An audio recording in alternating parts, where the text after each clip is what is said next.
안녕하세요. 저널리즘 토크쇼 제이입니다. 오늘 함께해 주실 분들 소개해드리겠습니다. 제2의 마스코트죠. 팟캐스트 황태자 최욱 씨입니다. 어서 오세요. 네, 반갑습니다. 최욱입니다. 네. 비평 끝판왕 강유정 강남대 한영문화컨텐츠학과 교수입니다. 어서 오세요. 안녕하세요. 강유정입니다. 네, 관행과 타협하지 않는 분이죠. 임재원 변호사입니다. 어서 오십시오. 안녕하세요. 임재원입니다. 네, 그리고 오늘 주제와 관련해서 말씀 나눠주실 김용찬 연세대 언론홍보 영상학부 교수 나오셨습니다. 어서 오십시오. 네, 안녕하세요. 네, 패스 커뮤니케이션 전문가신데 생소한 분들 좀 많으실 거예요. 설명 좀 해주세요. 제가 이게 한 학기 16주 동안 강의하는 건데 한 16초 만에 하라는 말씀이신 거죠? 그 시간에 했으면 어땠을까 싶어요. 네, 빨리 좀 해주세요. 궁금해요. 의료라든지 보건이라든지 건강과 관련된 문제를 소통과 또 미디어와 관련된 이슈와 연관되어서 연구하는 분야라고 이해하시면 되겠습니다. 네, 알겠습니다. 자, 역시 오늘 주제와 관련해서 말씀 나눠주실 이재갑 한림대 강남성심병원 감염내과 교수 나오셨습니다. 어서 오십시오. 네, 안녕하세요. 예. 네, 요즘 가장 바쁘시고 힘드신 정말 분인데 모시기 이렇게 힘들었습니다. 모셨다는 것 자체가 저는 결례라고 생각합니다. 어떻습니까, 제 생각이? 예, 그냥 병원에서 KBS 가까워서 왔습니다. 아, 네. 고맙습니다.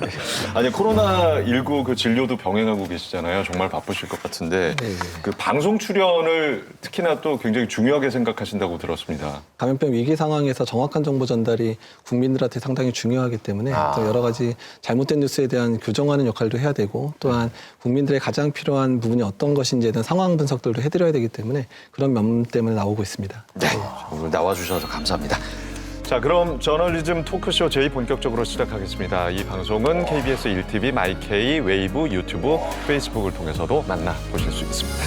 아프지 마. 너 때문에 내가 더 아파. 아프지 마.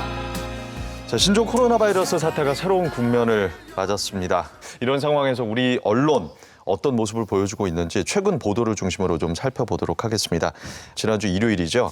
정부가 국가 감염병 위기 경보를 최고 단계인 심각으로 올렸습니다. 코로나19의 확진자가 급증한 만큼 언론 보도도 많아졌는데 코로나19 보도 많이 접하고 계시죠? 예. 네, 제 주변에 뉴스를 일절 보지 않는 친구들도 많습니다. 아직까지 그 KBS 9시 뉴스를 그 박성범 씨가 하고 있는 줄 아는 사람도 있을 정도로. 네. 그런데 그런 친구들조차도 지금 이 코로나19에 대해서는 항상 챙겨보고 있어요. 민감도가 지금 굉장히 높다는 거예요. 이게 새로운 국면을 맞았다는 걸 확실히 느낀 게 2월 20일자 그 종합일간지를 보면서 느꼈던 건데요. 그때 한겨레가 집단 감염 닥쳤다, 조선일보가 둑이 터졌다, 동아 대구 패닉, 뭐 한국일보 대구발 2차 쇼크 뭐 이런 식으로 굉장히 자극적인 단어들을 쏟아냈는데 저는 그 분명히 이제 위기 상황을 전하면서 경계를 일으켜야 한다라는 생각도 분명히 들지만 그것이 공포를 유발하는 그 타이틀과는 분명히 차별화될 수 있다고 생각하거든요. 근데 이러한 타이틀이 과연 경계를 만들게 할 것이냐 아니면은 공포를 불러일으킬 것이냐라는 그런 궁금점도 좀 들더라고요. 그러니까 사실은 지금 이런 기사 타이틀만 보면 우리가 당장 대피해야 될 상황 같아요. 이재갑 교수님 관련해서 하실 말씀이 좀 있으실 것 같아요. 출연도 하시고 보시면서 어떠세요?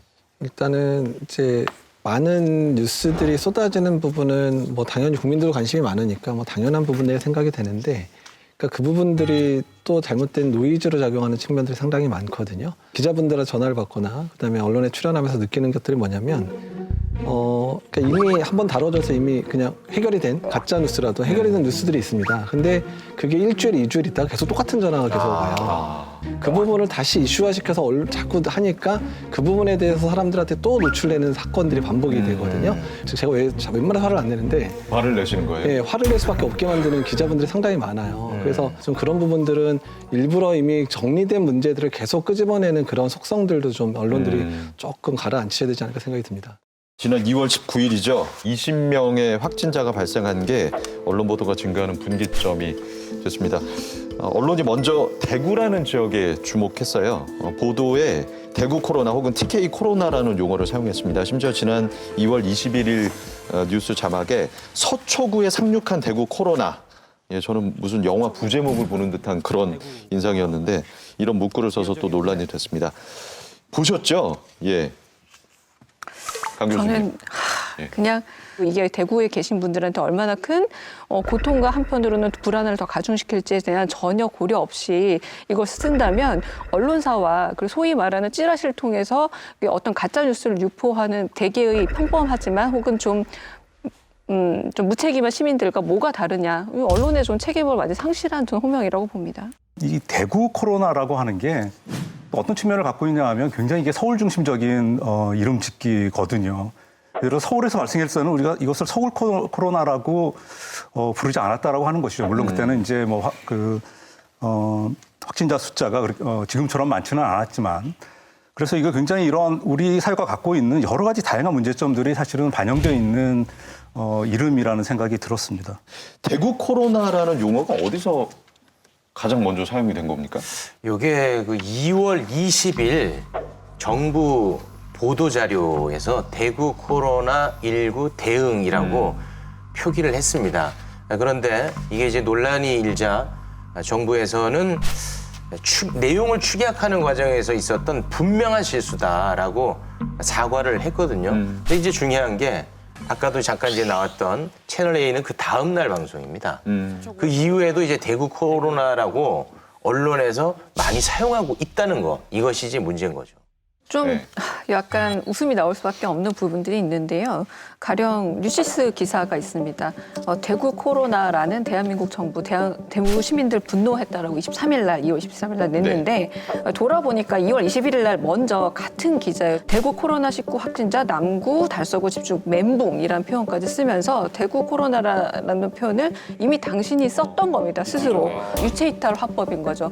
나는 썼지만 내 잘못은 아니고 정부는 잘못이야라는 건데 정부는 그래도 사과라도 하지 않습니까? 그런데 왜 언론은 절대 사과하지 않는다는 거예요. 이런 문제에 대해서. 근데 이 조선일보는 그동안에 곧 죽어도 우한 폐렴, 우한 코로나 이렇게 표기하지 않았습니까? 그렇다면 최소한 이번만큼은 이 대구 코로나라고 이야기한 정부를 좀 칭찬해야 되는 거 아닌가 싶기도 한다는 생각이 드네요.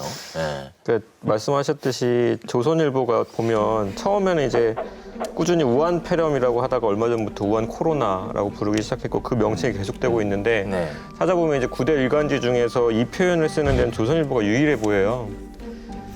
그 이유가 사실은 뭐 2월 11일자 북한도 신종 코로나에 우한 지명 사용 못하게 해 이런 그 기사를 보면은 북한과 우리 정부 심지어 WHO 역시도 우한 지명을 사용하지 않겠다라는 이 그 지침이 중국 뭐 눈치 보기다, 중국 감싸기다 뭐 이런 식으로 비판을 한단 말이죠. 그러니까 저도 사실 비슷한 궁금점이 드는 거예요. 지금 대구 코로나를 둘러싼 명칭은 그럼 정부가 대구를 편드는 건가? 대구 눈치를 보는 건가? 이런 비슷한 논리를 지금 들이댈 건가? 이런 궁금점이 드는 거죠.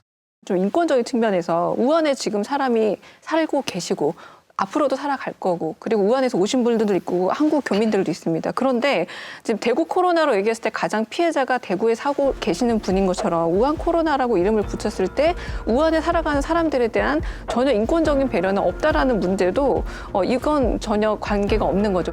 9대 일간지 중에서 유독 조선일보만 이렇게 우한과 코로나를 합쳐서 쓰는 이유가 궁금해서 조선일보 측에 그 질의를 했는데 해당 질문에 대해서는 답하지 않겠다라는 짧은 답변만을 받았습니다. 답변할 필요성을 못 느꼈을까요? 최욱 씨는 어떻게 보세요? 근데 저는 네. 지금 이 상황이 모두가 다 걱정하고 있는데 이 명칭에 대한 싸움으로 너무 많은 에너지가 소비되는 것 같아요. 아직까지도 계속 이어지고 있고 이게 뭐가 그렇게 중요한지를 잘 모르겠거든요. 혹시 이 명칭을 굳이 이렇게 우리가 관심을 가져야 되고 이런 싸움이 계속되는 이유 그리고 또 왜 앞에 지명을 써서는 안 되는 건지 이런 부분에 대해서 좀 전문가답게 설명을 명확하게 해주시죠. 예, 일단 WHO에서 2013년 그리고 2015년도에 이제 이런 신종 바이러스 또는 신종 감염병에 대한 가이드라인을 이제 만들었습니다. 왜냐하면 앞으로 새롭게 드러나는 감염병에 대해서는 지역 이름을 넣지 않겠다. 이렇게 이제 규정을 정했고요. 우리가 2009년에도 아마 기억하실 텐데 신종플루 처음에 유행할 때 멕시코 플루라고 이제 불러서 멕시코에서 엄청나게 항의를 했었고 그 다음에 일부 지역에서 스와인플루라고 불러서 돼지독감이라고 했더니 양돈업계가 완전히 무너지는 상황들이 발생을 해서 양돈업계도 엄청 고생했었던 적들이 있었거든요. 그래서 이런 명칭 하나가 잘못 정해서 언론에서 유통이 돼버리면 그거로 인해서 정말 생각지도 않은 영역들이 피해를 볼 수 있는 부분들이 있기 때문에 초기부터 일부 언론을 잘못 대응한 게 아닌가 생각이 듭니다. 자, 코로나19 사태에 있어서 언론이 대구 다음으로 주목한 게 신천지였습니다. 2월 18일부터 26일까지 9일간 네이버 포털에서 신천지를 포함한 기사를 저희가 좀 찾아봤습니다. 모두 4,321개였습니다. 서울 맘카페 신천지 지령, 신천지만의 문제 아닌 것으로 만들어라, 신천지 신도, 정통교회 잠입 자자, 교계 무차별 감염될라, 긴장 고조, 신천지 신도가 코로나19 검사 기피하는 건 신인 합일, 사이비 교리 때문, 신천지 교회 치료보다 포교, 목표 채우기 전에는 아픈 게 죄라고 생각. 대부분 추측성 보도가 많았습니다. 특별한 이유가 있다고 봐야 될까요? 사실 저도 개인적으로 신천지 교도분들이 이렇게 검사에 응하지 않는다거나 혹은 너무 뒤늦게 얘기를 한다거나 하는 분이 굉장히 화도 나고 답답해요. 저도 역시.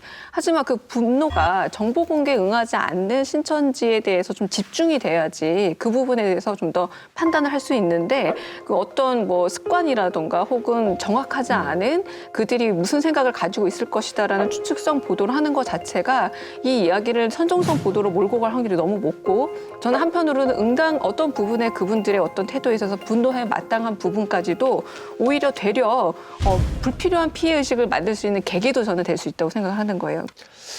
그러니까 사실 신천지가 이상한 집단인 거는 맞긴 맞거든요. 보건소에 있는 그 방역을 담당하는 사람도 자기가 확진되고 날 때서야 자기가 그쪽 했다는 그런 특성이 있기는 있는데 문제는 그 사람들의 계속 죄인 취급하는 형태의 기사들이 계속 나오게 되면 이 사람들이 더 숨어 들어가는 일밖에 만들지는 않거든요.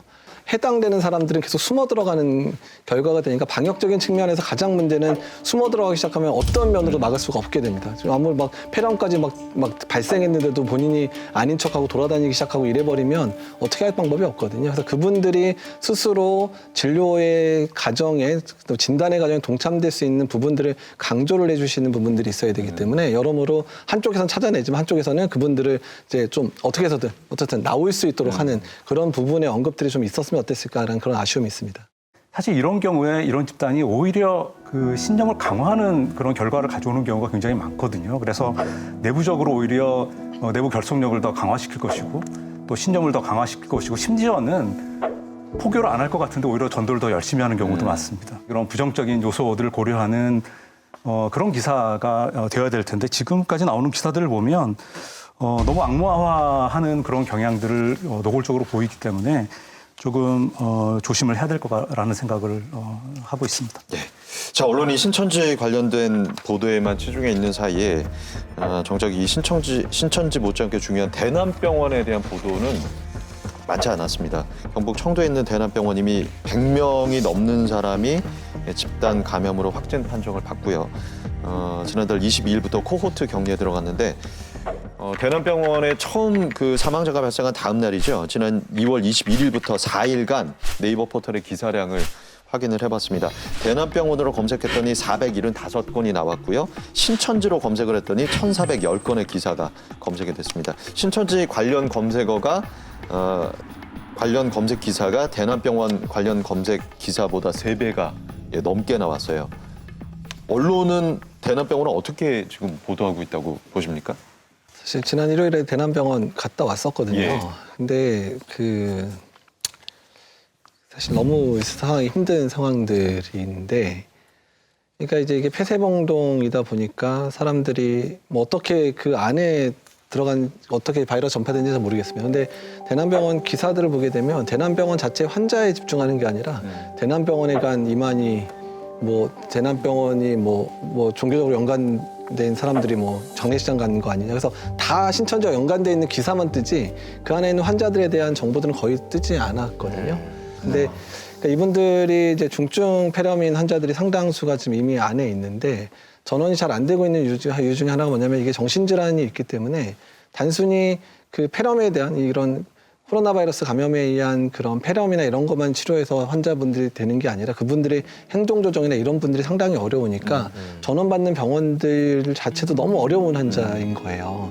그러니까 그래서 그 당시에 저도 가고 뭐 감염관리 간호사들 몇 명이 같이 가서 그 환자들 정리해서 어떻든 치료다 그 안에서라도 치료받을 수 있게 하는 여건들을 만들어줬고 그 다음에 일단 약이라도 투여될 수 있게끔 하고 그 다음에 거기에 사실은 이제 국립정신센터에는 정신과 전문의 3분에다가 간호사들 8명이 내려오셔가지고 그냥 정말 개인 보호고 처음 입어보는 분인데도 불구하고 그냥 입구만 용감하게 들어가서 환자분들 솔직히 딱 들어갔는데 그 안에 환자분이 이름조차도 제대로 이게 마킹돼 있는 이런 거 다 뜯어가지고 누군지도 모르는 상황이어서 이제 격리되지 않은 직원 한 명이 같이 들어가서 환자 이름부터 여기다가 매직으로 환자 이름 적는 것부터 시작이 됐고요. 이틀 동안은 혈압이랑 체온조차도 측정을 못했어요. 거기는 환자 의료진들이 다 격리 단계로 들어가는 상황이어서. 그러니까 정부 차원에서도 많이 어려운 것도 이해를 되고 그 안에 상황이 너무 어려운 건 이해가 되지만 그러니까 어찌 보면 2, 3일 동안 병원 자체가 올스톱되면서 완전 방치가 된 상황들이었거든요.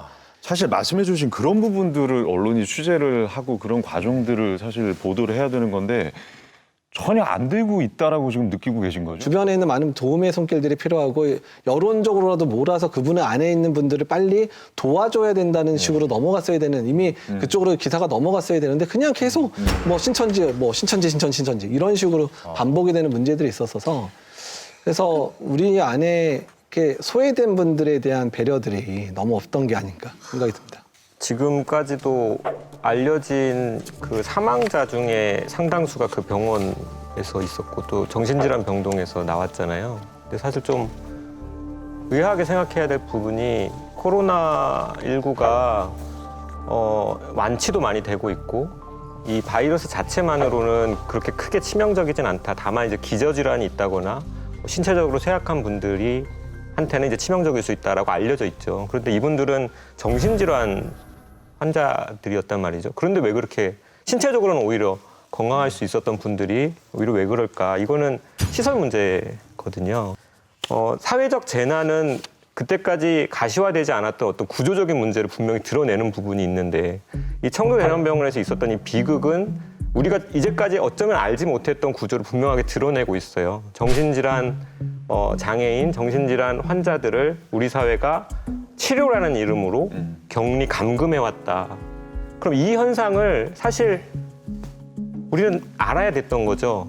그래서 저는 아까 앞서 말씀드린 한국일보 기사를 포함해가지고 이 그 대남병원과 관련된 언론의 기사의 방식이 사실 너무 중요한 걸 놓치고 있다라는 생각이 좀 들었어요. 네. 그러니까 언론 자체가 저는 코호트 됐다고 생각해요. 언론이 집단적으로 다 수용이 되어 있는 겁니다. 하나의 아젠다 안에. 굉장히 다양한 아젠다가 있을 수 있고 다들 몰려가지만 의미 있는 뉴스 가치를 가진 것들을 쫓아가는 언론이 소수라도 있고 그들이 목소리를 집중적으로 내줘야 되는데 이 화역가라고 얘기한 한국일보 기사만 보더라도 뭐라고 돼 있냐면 중증 장애인을 낮 시간 보살펴주는 청도군 주간보호센터와 청도군 보건소, 청도군 국민건강관리센터가 대남병원 본건물 나란히 붙어있다라고 이미 알고 있어요. 여기에는 한편으로는 그 안에 환자들 말고도 다른 다중 이용 시설들, 그러니까 여기에 있는 청도 사람들이 많이 이용할 수밖에 없었던 의료시설들이 있다는 걸 알고 있음에도 불구하고 이런 어떤 구체적 요소들을 다 빼버리고 한 번에 집단 수용해서 그곳을 화역고다라고 명명을 붙여버린 거죠. 클릭수도 많이 나오고 독자들이 많이 관심을 가지니까 의무를 좀 배제한 채 같이 따라가 버린 것이 아닌가. 그래서 이 부분은 정말 심각한 언론의 좀 직무유기라고 말할 수 있을 듯합니다. 이게 사실은 우리가 이런 사건이 벌어지기 전에는 그런 시설에서 살고 계신 분들의 상황에 대해서는 전혀 사실 우리가 사회적으로 관심을 기울이지 않았었거든요. 분명 그분들이 존재하고 있었고 그럼에도 불구하고 근데 이런 것들이 지금 나오는 상황인데 저는 그래서 우리가 얻을 수 있는 중요한 교훈 중에 하나가 결국 이 상황이 언젠가는 종식이 되겠지만 우리 사회가 갖고 있는 여러 가지 취약한 부분들에 대해서 이 상황이 종식이 되더라도 잊지 않고 다시 한번 조명해보는 그런 계기를 반드시 마련해야 된다고 생각을 합니다. 자, 지금 이런 상황에서 진짜 다뤄야 하는 의미 있는 기사는 어떤 것인지 주목할 만한 기사를 소개하는 JPIC 알아보도록 하겠습니다.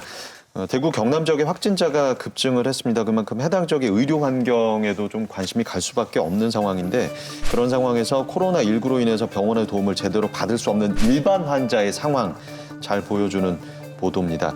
지난 2월 24일자 JTBC 뉴스룸에 나온 코로나19 국내 8번째 사망자 청도 대남병원 관련이라는 제목의 보도입니다. 이 보도 어떻게 보셨어요?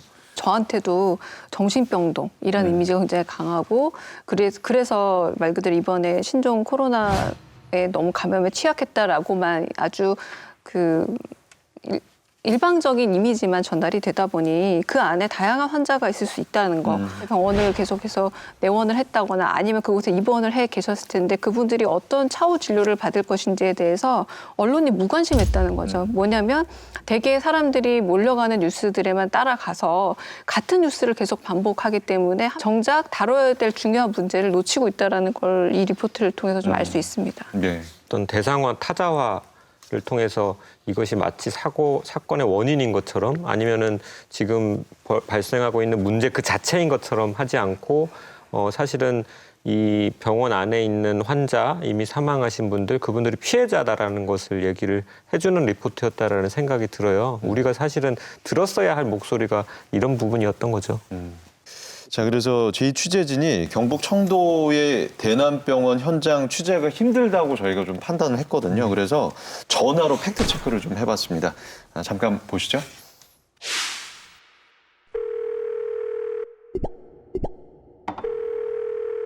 실질적으로 병원 대납병원에서 항생제를 맞는데 항생제를 못 맞아서 주변에 다른 병원을 갖다 다 거절당했었는데 대납병원과 관계가 혼자기 때문에 거절의 이유는 뭘까요? 질문에서 통제를 해줘야 된대요. 보건소에 질병관리본부에서 파견하고 분 있긴 한데 이분도 처음에는 할 수 있는 게 없다라고 얘기했다가 가이드가 전혀 없었다라는 게 질본에서 문제라고 좀 판단을 했고요. 일반 환자 통제 같은 경우에는 질본에서 이제 가이드를 줘야 우리가 어떻게 움직일 수 있겠다. 코로나 환자가 아닌 다른 일반 환자는 네. 저희 쪽에서 지금 사실 저희 확진자도 너무 많아서 좀 관리하기가 버거운 상황입니다. 다른 병원에서는 일단 질본 통제 받아서 와라. 질본 통제를 또 받으려고 하니까 질본에서는 우리 대책 없다 그래가지고. 하나는 대남이라 그러면 아무래도 좀 다 그렇게 한다고 얘기를 들었어요. 아마 가장 비근한 예 중에 하나가 얼마 전에 있었던 포항에서의 지진 사태. 대부분의 포항과 관련된 자기 동네에서 혹은 자기 가족과 연관된 이슈잖아요. 그런데 대부분의 뉴스들이 서울 중심 혹은 서울 시각에서 주어지고 있고, 그 다음에 뭐 좀 사건이 끝나고 나면 언제 그런 지진 사건이 있었냐는 듯이 중앙 언론들은 사라지고 자기들의 고통은 여전히 현재 진행형인데도 지금 오늘 시점에도 그런데도 불구하고 자기들의 고통은 전혀 존재하지 않는 것처럼 언론에서 다뤄지고 이런 게 이제 서울 바깥에 계신 분들의 문제인데 이것이 사실은 구조적인 문제죠. 서울 중심의 언론 상황이라고 하는 것이 사실 이 청도 대남병원 관련된 보도에서도 저는 그대로 드러나고 있다고 생각을 합니다. 자, 하나만 좀 여쭤봐도 되겠습니까? 제가 아는 병원장이 수술 중에 필요한 혈액을 구하지 못해가지고 정말 애를 먹었다라는 얘기를 들었습니다. 근데 지금 코로나19 관련해가지고 혈액 수급이 잘 안 된다고 해요. 코로나19와 헌혈과의 이런 상관관계가 있는 건지 우리가 정말 헌혈을 하면 안 되는 건지. 그러니까 이 부분도 초반에 팩트체크로 많이 다뤄서 네. 제발 쓸데없는 얘기 하지 말아달라고 제가 부탁했던 얘기였거든요. 그러니까 왜냐하면 헌혈이라는 거는 남한테 피를 주는 거잖아요. 근데 주는 사람한테 무슨 바이러스가 거꾸로 돌아올 일이 전혀 없는 상황이기 때문에 언급 자체를 하지 말아달라. 제발 언론에서 언급 자체를 하지 말아달라. 그러니까 헌혈하는 장소를 가보셔도 알면 뭐 마스크나 이런 거 다 주실 텐데 널찍널찍하게 떨어져서 이제 헌혈을 하시거든요. 그러니까 그 안에 혹시라도 감염자가 올 가능성이 많지는 않지만 오더라도 크게 문제 안 되게 다 안전 조치를 취하면서 지금 헌혈할 수 있게 다 조치를 취하고 계신 상황인데 그래서 오히려 이런 상황일수록 또 환자가 지금 많이 발생하는 상황들에서는 오히려 지금 코로나 감염 환자 중에서도 수혈을 받아야 되는 환자들 늘어날 수밖에 없어요.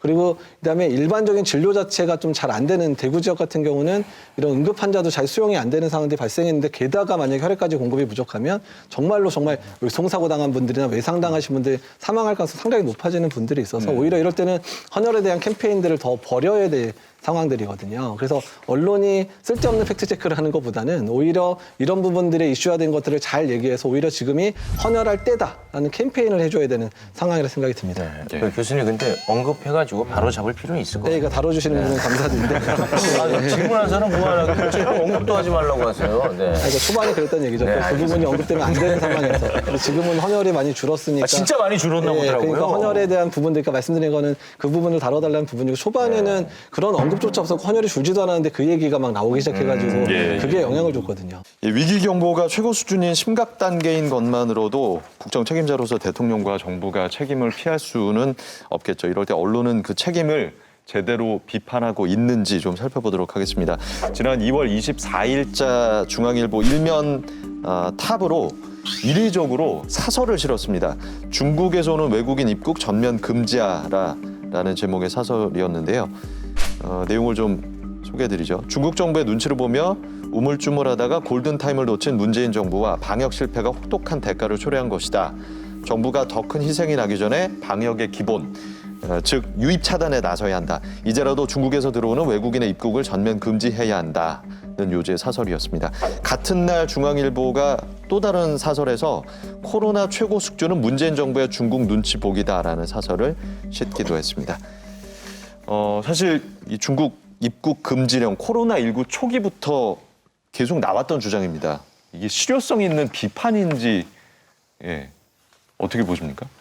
지금 코로나 바이러스 감염이 발생한 지 중국에서 발생한 지가 두 달이 다 돼가죠. 언론들한테 말씀드리고 싶은 게 왜 아직도 중국인 입국 금지 가지고 싸우고 있나. 대구 지역 같은 경우는 초위기 상황들에 빠져 있어서 그러니까 모든 사람이 지금 대구 지역의 상황들을 개선하기 위해서 또한 그 주변 지역들에 확산되는 걸 막기 위해서 총력을 다해도 지금 시간이 아까운 그런 상황인데 왜 아직까지도 중국인 입국생을 입국자를 막으네 마네 이런 거에 논란을 가지고 시간을 버리는 걸 보면서 지금 정말 한각에 사는 거라 생각이 들어요. 아직까지 이런 사설을 내고 그다음에 정치인들 중에서 책임 논란 소재를 하면서 막 이렇게 방역 당국이 실패한 게 아니냐라고 얘기하는데 아니 뭐 실패든 말든 간에 방역 당국이 죽어버리면 만약에 그런 비난 때문에 못 움직이게 되고 일을 못하기 시작하면 그 책임 자기가 언론사 사주들이 와가지고 대구 나라가 산자를 볼 것도 아니고요. 그리고 방역하는 질병관리본부장 내쫓고 나서 자기가 그 일을 할 것도 아니면서 그 사람들이 일을 하기 힘든 상황들을 만들어 놓는 거 보면서 너무 상당히 지금 사실 분노가 막 치밀거든요. 너무 화가 나 계신 것 같아서 여쭤보기가 좀 두렵긴 한데 워낙 이게 뜨거운 이슈라 제가 용기 내서 좀 여쭤보겠습니다. 일단은 뭐 중국에서 발생했으니까 최초의 중국인 입국을 원천적으로 차단했으면 뭐 도움이 됐겠죠. 그런데 누군가 또 이런 얘기를 하더라고요. 중국인 입국 금지가 실효성이 없다라는 이야기도 있고 그렇던데 이 실효성에 대한 부분을 그래도 너무 내가 이런 것까지 얘기하고 싶지 않아 이러지 마시고 고정하시고 좀 이렇게 설명을 해주시면 어떨까 싶어요. 그 당시 이미 뭐 3, 4주 전 상황인데 계속해서 감염 의심되는 사람들이 들어오게 되면 당시에 우리나라가 선별진료소도 많지 않았고 네. 문제는 진단할 수 있는 키트도 많지 않았던 시점이에요. 그점이. 그런 사람들이 또 진단도 안 된 상태에서 막 흩어지기 시작하면 우리나라에서 감염자 수가 늘어날 수 있는 상황들. 그러니까 병원들 입장에서는 절박한 상황이었거든요. 그래서 제발 들어오는 숫자를 좀 줄여달라. 어떻게 해서든. 여러 가지 방법들 써도 만약에 안 되면 입국 부적 금지까지 해서라도 숫자를 줄여야 되지 않느냐. 그런 안을 냈는데 어쨌든 큰 프레임에 대한 부분들은 정치권에서 결정을 해라. 근데 병원 또는 방역 당국에 부담을 주는 부분들은 확실히 줄여줘라는 생각으로 얘기를 한 건데 그게 자꾸 중국을 막느냐 마느냐라는 거대한 담론 속에서 프레임이 갇혀버리니까 의료계가 제일 원했던 부분 그 당시에 정말 절박해서 환자를 진단도 못하는 상황에서 몰려드는 환자들을 어떻게 할 건가에 대한 그 절박함들을 묻혀버리는 거죠. 열심히 환자들 위해서 노력하는 의료인들과 방역 당국을 정치 프레임에 갇히게 만들어놨거든요. 그건 정말 잘못한 거라고 생각이 듭니다. 저는 그런 질문을 좀 던지고 싶어요. 바이러스는 좌파인가요? 우파인가요? 혹은 진보인가요? 보수인가요? 그냥 복잡한 자연현상일 뿐이죠. 바이러스는 굉장히 복잡한 자연현상이라고 한다 그러면 거기에 대응하는 어떤 또 새로운 프레임들이 나와야 되는데 이미 갖고 있었던 진보와 보수의 프레임, 좌파와 우파의 프레임 이런 것들을 그대로 가져와 가지고 이야기를 풀어가려고 하다 보니까 어처구니 없는 방식의 기사들이 나올 수밖에 없다라는 생각이 듭니다. 예. 정부 비판 기사들도 계속 나오고 있죠. 청와대에서 기생충 제작진 오찬이 있었습니다. 네, 관련해서 인터넷 언론인 인사이트에서 보고 계신 사진을 활용해서 코로나19 확산 공포의 사망자까지 발생을 했는데 대통령의 여유는 너무한 것 아니냐. 누리꾼들은 국민들은 우한폐렴 공포에 휩싸여 있는데 청와대에서 짜파구리 파티를 했다니 절망감이 극에 달했다고 비판을 했다라고 지적을 했습니다. 이후에 중앙일보 2월 21일자 사설에서 국민 눈에는 이날 영화 기생충으로 아카데미상을 탄 봉준호 감독과 배우들을 청와대로 초청해 파한대소하는 모습이 더 각인됐다라고 비판을 했고 심지어 국민일보의 황제라면과 대파 짜파구리라는 사설에서는 각하 짜파구리는 맛있으셨습니까? 라고 문 대통령을 언급하기도 했습니다. 이런 기사들은 왜 생산이 된다고 보세요? 그 언론에서 다루고 싶어하는 게 뭔지가 되게 명확하게 보여주는 기사죠. 그리고 저는 이 국민일보의 기사는 정말 잘못된 기사라고 얘기를 하고 싶은데 이 황제 라면이 뭐냐면 그때 그 세월호 때 현장에 가서 그 라면을 먹은 게 화면에 잡힌 거잖아요. 그러면 정말 1대1로 생각을 해봅시다. 말하자면 그 현장에 가서 대구에 가서 이 기생충 축하 파티를 한 게 아니지 않습니까? 이거는 그거 같다라고 얘기하는 것 자체가 언론이 여러 번 학습해온 대중들이 제목을 보면 어떤 점에서는 되게 쉽게 연상효과를 일으킨다는 걸 알고 있기 때문에 활용하고 있는 기사로 보여지기도 하고요. 그리고 여기서 지금 중앙일보를 보자면 2월 21일자 국민 눈에는 이날 영화 기생충으로 아카데미상을 탄 봉준호 감독과 배우들을 청와대로 초청해서 파한대소하는 모습이 더 각인됐다라고 하는데 언론에서 각인을 시키는 겁니다. 그러니까 정서적인 감염력이 지금 문제거든요. 어떤 점에서는. 근데 이 정서적 감염력에 있어서 대통령이 되게 무책임하다. 내지는 대통령은 이 시국과 관련 없이 혼자 뭔가 즐거움을 즐기고 있다라는 이미지를 각인시키기 위해서 이렇게 해서 거듭된 보도를 하고 있는데 이건 별로 그다지 사람들에게 감염력이 높지 않아서 확산되지 않았습니다. 짜파구리 파티 기사의 전염력이 낮다고 하셨는데 그것은 사실이 아닙니다. 그 유튜브를 보시면요. 특히 이제 보수 유튜브의 썸네일은 분노 유발을 위해서 대통령 부부의 그 파한대소하는 그 사진을 거의 다 쓰고 있어요. 굉장히 전염력이 생각보다 높았고요. 그리고 아까 인사이트의 저 보도는 완벽한 오보거든요. 아까 짚어주셨지만. 근데 너무 속상한 게 뭐냐면요. 저는 이 팩트를 알고 있었음에도 불구하고 제가 진행하는 팟캐스트에서조차 이 팩트 체크를 할 수가 없었어요. 이거 하면은 또 저거 나팔순이 뭐 딸랑거린 치어리더니 막 이런 얘기를 하니까 그조차도 못하는 프레임에 완전히 갇혀 있다는 거죠. 그 오차는 12시에 했었고 사망자는 4시에 발생하지 않았습니까? 그 서로 관계가 전혀 맞지 않는다는 거예요. 너무 분명한 사실인데 그냥 말씀하셨어도 괜찮지 않았을까 싶은데 그 왜 겁이 좀 나셨어요? 제가 겁이 좀 많잖아요. 이제는 감염병보다 문 정권 탄핵이 더 문제라는 식으로 약간 무게중심을 옮겨갔어요. 그래서 다시 돌아간 게 뭐냐면 결국은 문 대통령은 한국의 대통령이 아니라 중국의 대통령인가 보다라는 식의 프레임인데 결국 20만 명을 넘어 문 정권 탄핵이라는 말까지 나왔어요. 근데 이게 어떻게 나왔냐면 국민청원이 있었습니다. 그래서 국민일보도 지금 청와대 국민청원 내용을 전문을 싣고 있거든요. 언론이 정말 감시해야 될 것을 하지 않고 정치적 역학관계를 너무 염두에 두다 보니 결국은 정치적 감염력이 높은 문제에 다 쏠리고 있는 것이 아닌가라는 생각이 듭니다. 네. 그러니까 저희 방송이 사실 그 조선일보의 비판을 받았잖아요. 처음에 저희 코로나 사태 다뤘을 때 그거를 딱 잘라서 정보 편들기라고 평가를 했더라고요. 근데 저희 방송에서 문재인 대통령에 대한 언급이 있었나요? 질병관리본부를 중심으로 이루어지는 보건당국, 방역당국의 어떤 그 행동들, 집행해나가는 그 모습에 우리는 신뢰를 심어줄 수 있는 언론 보도가 나와야 하는데 왜냐하면 그것이 재난을 헤쳐나가는데 너무 중요하기 때문에. 그런데 이제 조선일보가 이 사태를 정치적으로 가져가는 것은 위험하다. 오히려 우리가 하고 싶은 말을 너무 똑같이 했더라고요. 그러니까 거듭 얘기하지만 그 정부가 모든 거를 잘하겠습니까? 당연히 안 그렇겠죠. 질병관리본부에서 지금 가장 고생하시는 분들은 그 사태를 겪으면서 똑같은 잘못을 답습하지 않기 위해서 노력하시는 부분이 분명히 있다라는 생각이 드는데 그것에 대해서 평가하지 않고 힘 빼는 짓만은 좀 안 했으면 좋겠다. 이런 얘기를 정말 간곡하게 호소하고 싶어요. 언론을 향해서. 네.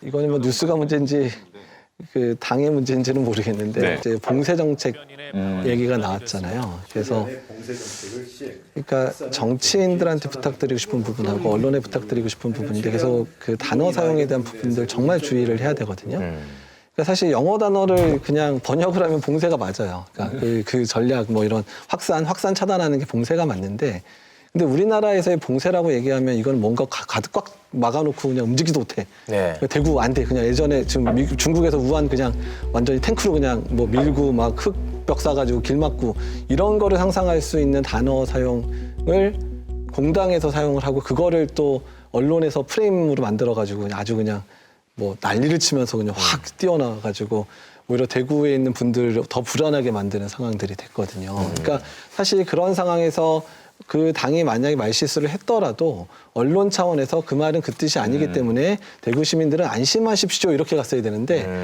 그 당 나빠 잘못됐어 그 당 큰일 났어 그리고 그 상대 당은 또 그거를 아예 기회라고 생각하고 그냥 막 거의 뭐 욕설에 가까운 거를 퍼붓는 상황들이 발생을 했는데 똑같이 말씀드리지만 지금의 심각한 상황을 이기려는 의지가 정치인에게 있느냐는 말을 마지막으로 던지고 싶습니다. 보신 뉴스들 중에서 정말 이건 아니다. 좀 뭐 기억나시는 게 있으세요? 아니면은 뭐 혹은 이런 보도가 필요하다. 일단은 KBS가 재난 방송을 주관하는 업무들에 대한 부분들은 긍정적으로 평가하는 부분들이 있는데요. 또 어떤 면에서는 공포감을 유발하는 그런 수단으로 작용될 수 있는 측면들이 있습니다. 재난 방송에서 더 중요한 부분들은 어떻게 예방할 건가, 어떻게 이제 할 건가에 이제 어떻게 이제 앞으로 이겨낼 건가에 대한 그런 대안 중심의 내용들이 계속 나와야 되거든요. 계속 대안을 제시하는 정책으로 가야 되는 측면들이 있어서 그래서 가끔은 이제 그 방역 당국에서도 좀 나오셔서 얘기할 수 있는 기회도 드려야 되고요. 또한 이제 일선에서 지금 환자들을 보고 있는 의료진들도 몇 분 직접 나오셔서 얘기를 해서 현장의 상황들이 잘 전달될 수 있게끔 하는 부분들, 또 현장의 상황들이 잘 전달돼서 국가 차원에서 어느 쪽에 좀 더 힘을 기울여야 되는지를 알려줄 수 있는 그 방향성을 정해주는 방향으로 가야 될 것 같습니다. 네, 이 특보 때문에 제가 진행하는 더 라이브가 계속 죽거든요. 이런 거는 좀 적절치 않다고 봐야겠군요. 공포를 좀 더 부추길 수 있으니까요. 얘라고 한 번만 해주세요. 그러니까 특보는 필요한데 다만 그 특보 뒤에 중요한 건 특보 안에서 다루었던 내용 중에서 해결되지 않은 부분들은 다른 데서 조금 이렇게 맞습니다. 폭넓게 할 수 있는 네. 그런 얘기들도 그렇습니다. 필요할 거라 생각은 듭니다. 아유, 고맙습니다. 네. 네, 현장에서 환자 돌보신다라고 굉장히 바쁘실 텐데도 오늘 바쁜 시간 쪼개서 오늘 나와주신 이재갑 교수님 고맙습니다. 네, 우리 박수 한번 쳐드리죠. 네. 아유, 고맙습니다. 네. 네, 코로나19 사태로 사회 전 분야가 위축되고 있습니다. 경제 활동에도 타격이 꽤 큰데요. 언론은 이 현상을 어떻게 다루고 있는지 살펴보도록 하겠습니다. 제2 김덕훈 기자 나왔습니다. 어서 오세요. 네, 안녕하십니까. 김덕훈입니다. 네. 최근 그 대구 경북 관련 기사에도 썰렁하다 등의 보도가 많거든요. 기사에 실린 이미지 역시 대부분 텅 빈 상가나 거리를 싣고 있습니다. 경향신문이 2월 21일자 한 기사에서 지금은 마치 사람이 살지 않는 유령 도시인 것만 같아 무섭다라고 한 시민의 말을 또 담았습니다. 이런 내용들 보시면 어떤 생각들을 좀 하게 되세요? 근데 실제로 그 외출을 삼가는 분위기도 있고 밖에 사람이 없지 않습니까? 많이 줄긴 줄었는데 네. 저는 한편으로 이런 거 있잖아요. 제가 좀 황당했던 거는 PC방이 썰렁했다는 기사도 있었지만 학교 가지 않은 아이들이 PC방에 가서 문제라는 기사도 봤어요. 이게 양쪽에서 어쩌라는 건지 모르겠다라고 할 정도로 같은 사안을 두고 양쪽에 아주 모순적인 기사들이 남발이 되고 있다는 건데요. 중요한 거는 이런 상황에 대해서 유령도시 같은 용어는 일단 쓰면 안 됩니다. 제가 알기로 보도순식에 나와 있는 걸로 알고 있고요. 써서는 안 되는 단어를 쓰면서까지 원하는 것은 무엇이냐. 저는 어떤 점에서는 경제적 파급 효과가 얼른 나타나라고 약간 주술적으로 바라보는 언어들이 아닌가라는 생각이 들 정도예요. 그러니까 대구 경북 지역의 경제가 파탄났다는 식의 언론 보도와는 다르게 매우 긍정적으로 이제 협조를 해서 작은 소상공 자영업자들의 이제 버리기 직전인 그 식재료를 일반 가정과 연계시켜줘서 이제 서로 상생하게 하는 그런 이제 사례가 있는데요. 대구 맛집 일보라는 SNS 계정이 어떤 계기로 이런 일을 시작하게 됐으며 또 지금 이제 어떤 응원들을 받고 있는지를 좀 여쭤봤습니다. 이분 같은 경우에는 이제 소상공인들이 값비싼 월세 내는 것도 힘든데 식재료까지도 돈을 내가며 버리면서 마지막 희망까지 잃어버리는 것에 조금 안타까움을 느껴서 이런 일을 시작했다고 하고요. 그 다음에 이제 실제로 본인이 느끼기에도 대구의 사정이 매우 어렵지만 그래도 서로 상생하면서 어떻게 이겨나가서 하루빨리 코로나가 없어져서 3월에는 벚꽃놀이로 즐거운 우리나라가 되었으면 좋겠습니다. 라는 이제 이야기까지 저희한테 전달해 줬습니다. 그러니까 저는 어쩌면은 그 데스킹하는 언론사 간부들의 머릿속에 약간 되게 스테레오타입화된 이미지들이 있다고 생각이 들어요. 사회적 재난이 터지면 거기에 맞게 우리가 내보내야 되는 이미지가 있기 때문에 그걸 찾아 나서라고 기자들한테 지시를 하지 않을까? 이런 생각이 좀 드는데 되게 쉽게 생각해보면 무기력한 시민들의 모습을 자꾸 보여주는 것과 그럼에도 불구하고 의젓하게 자신의 일상 사는 모습, 심지어 방금 말씀하신 그런 대구 맛집의 사례 같은 걸 보여주는 것 둘 중에 어느 것이 사태 해결에 도움이 될까? 사실 답은 굉장히 간명하거든요. 사재기 관련해서 보도들도 많이 쏟아졌습니다. 이 지금의 어떤 사재기 현황을 다루는 보도들이 꽤 많이 부풀려졌다라는 지적들도 있거든요. 어떻게들 보셨습니까, 강 교수님? 25일 조선일보 기사인데요. 마스크 사려고 난리인데 정부는 마구 뿌리고 있었다라는 기사였어요. 문제는 정부를 통해 공급되는 이런 마스크의 상당수가 정말 마스크가 필요한 수요자 아닌 곳에 낭비되고 있다. 그러니까 돈 주려고 사는 사람이 아닌 다른 곳에 나눠지고 있다는 말이고요. 왜 약국에서 못 구하고 동사무소라던가 이런 곳에 가서 이걸 구해야 되느냐라고 문제 제기를 하고 있는데 제가 느끼기로 만약에 제대로 된 언론이고 만약에 보도를 하면서 정확하게 정보를 제공하고자 한다면 지금 약국보다는 동사무소라던가 이런 곳에 가면 오히려 더 얻을 수 있습니다라고 안내를 해주는 게 맞는 언론의 행태가 아닐까요? 동사무소에서 몇 장씩 가져가고 이런 분들도 어차피 다 국민이기 때문에 국민이 정부가 제공해준 마스크를 가지고 와서 쓰는 거예요. 이게 무슨 문제가 되는지 일단 잘 모르겠다는 좀 생각이 들었습니다. 그런데 이 와중에 구독 선물로 마스크를 주겠다는 언론사가 있습니다. 바로 중앙일보, 조선일보인데요. 중앙일보가 2월 24일자 구독료를 자동 이체하면 마스크 5장을 주겠다고 광고를 했고요. 조선일보 역시 구독료 자동 이체 시 마스크 세트를 주겠다는 글을 지면에 실었습니다. 코로나19 사태 이 심각한 상황에서 언론사의 마스크 이벤트 저는 조금 어이없었거든요. 네. 아니 아까 그 조선일보에서 마구 뿌린다고 화를 내지 않았습니까? 이 마스크라는 것은 언제나 무엇을 대가로만 줄 수 있는 것을 인식하고 있는 것 같습니다. 그러니까 화를 낸 것 같네요. 그러게요. 네. 그리고 그 마스크를 사려고 난리인데 정부는 마구 뿌리고 있었다라는 그 기사와 그다음에 구독하면 마스크를 준다는 그 공지가 같은 지면에 있습니다. 그래서 진짜? 예. 그렇네요. 정말 이건 뭐 웃기다고 해야 되나 웃기지도 않는다고 해야 되나 잘 솔직히 좀 모르겠는데 웃기긴 하잖아요. 언론이 정말 비판하기 좋아하는 그 무분별한 무질서한 사재기 조선과 중앙이 사재기를 했기 때문에 이거를 뿌릴 수 있겠죠. 일단 저는 그런 생각이 좀 들고 그 조선일보의 2월 6일자 그 기사에 보면 이제 마카오의 한 슈퍼마켓에서 한 여성이 그 마스크를 쓰고 굉장히 약간 두려움했던 표정으로 이렇게 음료를 이렇게 가득 사재기하는 그런 사진이 있어요. 그러니까 사재기라는 거에 대해서 언론이 계속 뿌리고 있는 이미지가 있는데 딱 거기에 맞는 행동을 이 언론사들이 했다라는 생각이 좀 들더라고요. 그래서 혹시 좀 마스크가 얼마나 있는지 궁금해서 저희가 이제 구독을 전제로 하고 전화를 한번 해봤거든요. 한번 네. 들어보시겠습니다. 오. 중앙일보 구독하면 마스크 주는 거 하고 있나요? 아직? 자동이체 이벤트로 마스크와 영화 예매권을 지급을 했었는데요. 죄송하게도 이 마스크가 조기 품절되어서 그 이벤트는 영화 예매권으로 지급을 하고 있습니다. 아 진짜요? 언제 품절됐어요? 어제로 품절되었습니다, 고객님. 마스크 받을 수 있는지 해서 전화했거든요. 지금 신청을 하시면 제공해드리고 있어요. 마스크 말고 선물이 없었나요? 예전에 있었던 것 같은데. 네, 없었습니다. 과거에는 뭐 자전거도 주고 뭐 지원금도 주고 이러더니 그 지금 마스크밖에 안 주냐 그랬더니만 마스크 외에는 지금 다른 건 없다. 그래서 아무래도 진짜로 마스크가 귀하긴 귀한가 보다. 그 정도로 확인할 수 있었습니다.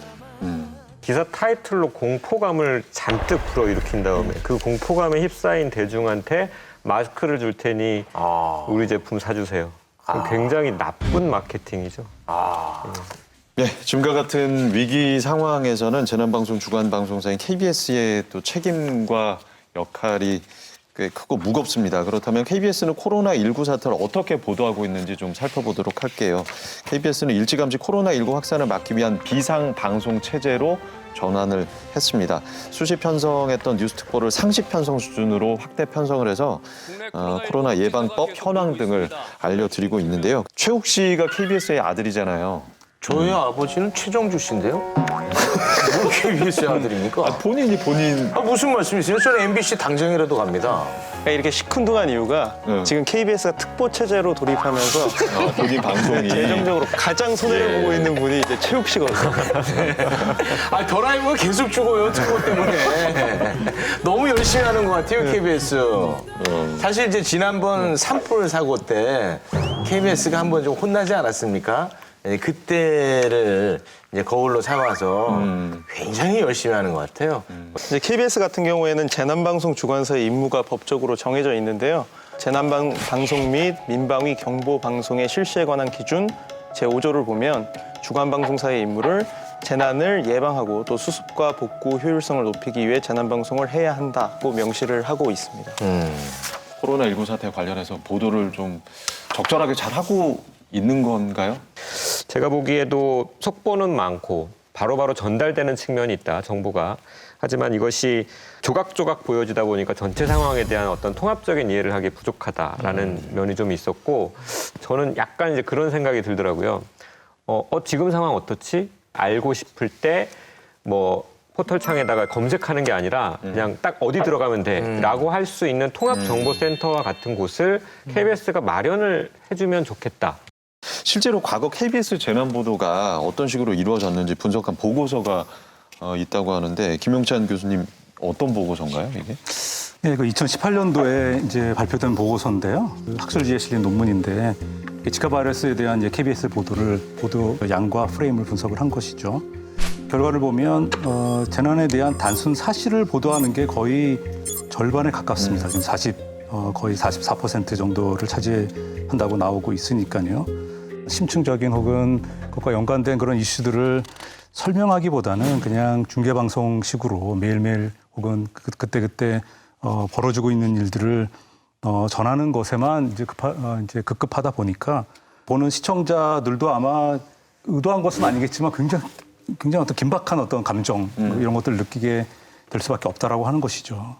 기준으로 삼을 만한 그 보도 사례를 좀 짚어봐야 될 것 같습니다. 어떤 식의 재난 보도가 좀 효과적인지 좀 짚어볼 텐데, 지난 2월 21일 그 BBC에서 코로나19를 보도한 한 기사거든요. 기사를 보면은 중간중간 코로나19에 대해서 궁금한 걸 독자들이 자유롭게 질문할 수 있도록 인터랙티브한 방식을 도입한 게 돋보이는 기사였습니다. 이런 방식의 정보 제공도 시청자들한테 꽤 도움이 많이 될 것 같거든요. 재난 보도가 좀 관행이 있잖아요. 관행을 벗어난 걸로 제가 가장 인상적이었던 게 바로 춘해보건대학 그 김희진 총장입니다로 시작하는 그 뉴스가 여러 가지 이제 뭐 SNS 매체를 통해서 굉장히 확산하던 그 시점에 KBS에서 팩트 체크를 해줬어요. 여러 부분이 맞습니다. 이 가짜 뉴스들이 너무나 그럴듯하게 진짜처럼 포장이 돼서 유통되고 있을 때 재난 주간 방송이 정서적 감염을 방역하기 위한 첫 번째는 그렇게 정말 진짜와 거짓을 나뉘어서 이건 정말 사실이다라고 취재력과 그리고 보도력을 활용하는 건 좀 좋은 기사로 저는 기억에 남아 있습니다. 네. 자, 지난 2월 21일이죠. 서울대 보건대학원 유명순 교수가 코로나19 국민 위험 인식조사 결과와 함이라는 주제로 한 연구 결과를 발표를 했습니다. 코로나19 뉴스 경험자 10명 중 6명이 불안을 느꼈고 10명 중 4명 이상은 가짜 뉴스 경험이 있는 것으로 조사가 됐습니다. 지금 같은 위기 상황에 시청자들이 언론에 의해서 불안감을 얻지 않도록 언론 스스로 좀 자제를 해야 될 것 같은데, 그런 의미에서 진짜 하지 말아야 될 뉴스 하나씩만 좀 얘기해 주신다면요. 좀 정말 간절하게 바라는 게 힘 빼는 기사 좀 안 썼으면 좋겠다. 그러니까 저는 어떤 그림이 그려지냐면 그 벼랑 끝에서 누군가 이렇게 떨어지려고 하는 거를 이렇게 밧줄 하나로 이렇게 계속 구해내고 있어요, 정부가. 근데 그 옆에서 언론인들이 서가지고 밧줄을 잡는 자세가 잘못돼 있다. 아니면 더 좋은 밧줄을 썼어야 한다. 왜 지금 이 사람들밖에 이거 못 잡고 있느냐. 뭐 이런 식의 약간 지적질을 계속 하고 있는 느낌? 근데 필요합니다. 필요한 게 부분이 있죠. 그냥 기자들이 수첩에다 다 적어놨다가 나중에 사태가 다 끝나고 나서 토해냈으면 좋겠어요. 지금 그런 식의 하나하나 지적질하는 것이 저는 어떤 의미가 있을까라는 생각들이 좀 들더라고요. 저는 딱 하나예요. 헤드라인 좀 똑바로 썼으면 좋겠습니다. 이게 똑바로라고 한다면 화약고, 대혼란, 뭐 코리아 포비아, 재앙, 공포, 유령도시 이런 거 절대 쓰면 안 되는 겁니다. 너도 하고 나도 하고 네가 센 거 쓰면 내가 더 센 거 쓰겠다라고 그런 식의 경쟁을 벌이고 있는데 이 호명이라는 것들이 결국은 우리한테 다 돌아오고 있거든요. 그들한테 가는 게 아니라 우리한테 다 돌아오고 있다는 겁니다. 제발 헤드라인 쓸 때 눈에 띄겠다는 목적 그 다 아주 얄팍한 목적 하나로 과도한 이런 과장된 표현을 정말 쓰지 않았으면 좋겠습니다. 저는 그게 실력이라고 봐요. 실력이 없으니까 자꾸 아주 과장된 표현을 쓰는 게 아닌가 싶습니다. 네.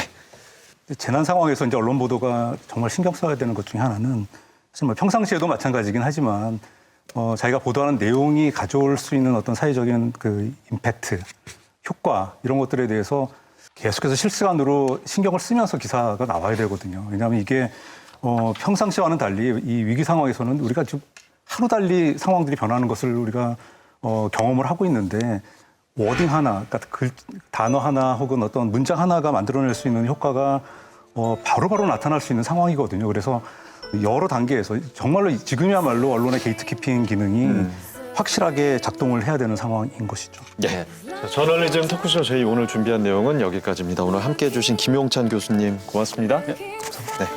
이 방송은 KBS 1TV, 마이케이, 웨이브, 유튜브, 페이스북을 통해서도 보실 수 있습니다.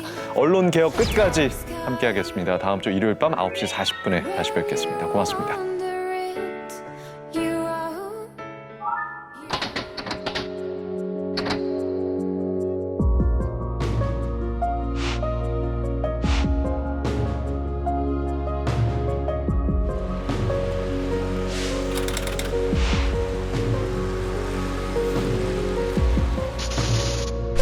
소련은 신탁 통지를 원하고 미국은 즉각 독립을 보장하는 이런 쪽으로 간다. 당시 김성수가 이제 신탁 통치를 받아야 되니 이거 반대해야 된다.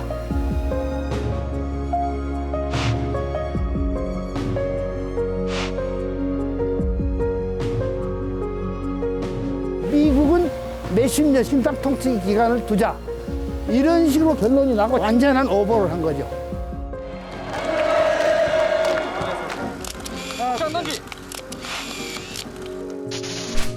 남북 정상회담 같은 거 긍정적으로 평가를 안 하잖아. 남북 관계 기사는 비난, 일변도거든요.